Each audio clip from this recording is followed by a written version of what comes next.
You're lucky I can't make a super long video because I looked into, I can see the camera, I need to shave. And that's going to cut down on my time for yapping at you. Rawhide backing. Going. And this is actually going to be a Cupid's. I'm going to, and it's not going to be like a huge recurve, but I'm going to take this and I'm going to add a little bit of reverse flexure to the end of this. I think that's going to be stylish. I'm going to reduce the weight a little bit because the future owner of this fine bow gave me the specs that he wants. And so I'm going to have to do something. Luckily, I didn't sinew back it at the point where he said, this is the weight I want it. So I'm going to round it a little bit. Might take a little bit off the width. And I'm going to take my tip wrench here. Looks like a dart thrower. Why do I say dart thrower and not atlatl? Well, atlatl would have been a word used in Mesoamerica, or after Mesoamerica. Yeah, I could say Mesoamerica, Aztec. That's what the Aztecs would have said. And the dart throwers were used on like every continent except Antarctica.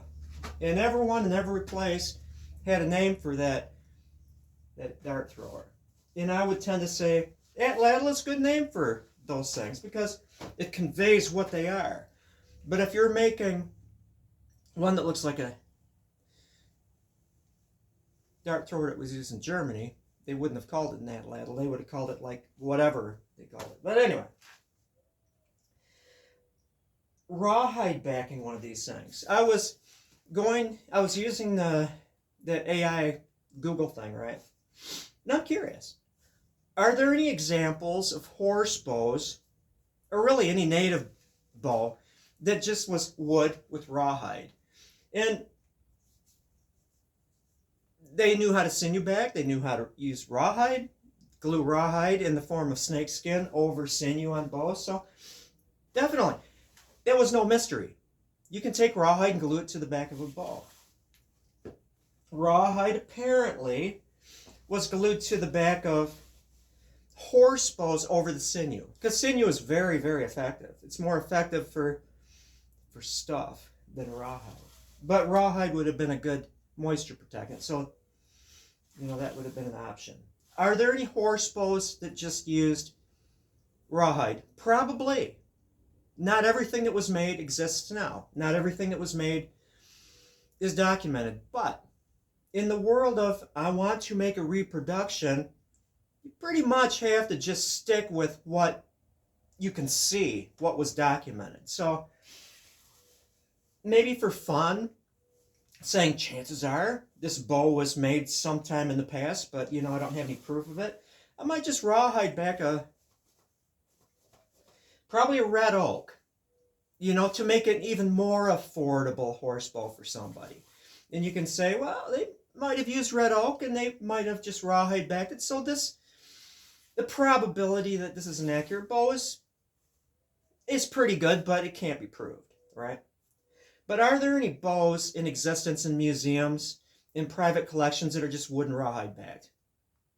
I'd love to know. I can't determine that because not everything, again, is documented. There's a fellow that we are aware of. I actually have, oh, look at that. I actually found something. According to the Peabody Museum, one of the specimens they have, I'm getting sawdust all over my work clothes. Yeshe did make bows and just rawhide back them, deer rawhide. No sinew. One of his favorite target bows was a U bow, Pacific U, just deer rawhide on it. It's in the Peabody Museum. So check one for rawhide backing bows. There's also one in a museum in Brooklyn, New York. I'm assuming Brooklyn, New York, and not Brooklyn, Michigan, home of MIS, Michigan International Speedway. Unidentified bow. I think it's 47 inches by less than 2 inches wide, so it's probably I don't know. Who knows what kind of wood it is.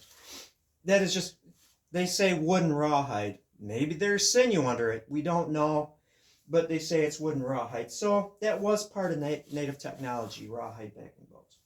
I better part ways with you right now. I need to shave. A little tidbit. This is ironic.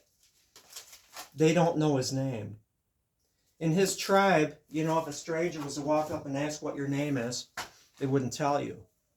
Ishi didn't have a name that we knew of. What Ishi or Ishe means in their language is man. What's your name? I'm a man. I'm not going to tell you my name. So they call him Ishe or Ishi. Little tidbit. Anyway, I don't know if I mentioned it. I need to adjust the weight on this before I send you back it. And I'm actually going to take my little tip wrench here and I'm going to recurve the tips a little bit. It's going to be kind of a Cupid shaped ball. It's going to be cool, super cool. You know what? Have a good one. Thank you for watching.